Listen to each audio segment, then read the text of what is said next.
Photos showing how an accused hitman in our valley murdered his victims. All this according to police. Right, and some of those murders recorded, as you're saying. News 3 obtaining the evidence against Michael Coleman, who police say shot and killed 4 people between May of 2021 and November of 22. Kristen Drummond has been digging through the documents and the new evidence. She's here in the studio to tell us what she's found.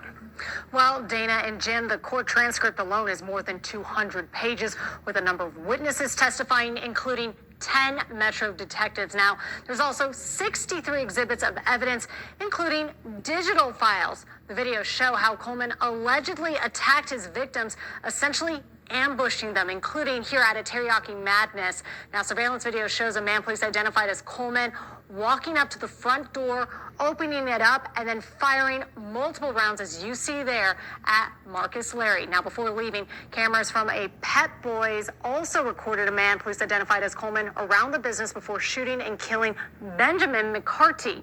Neighbors' cameras also capturing William Hill being shot and killed, along with the getaway car.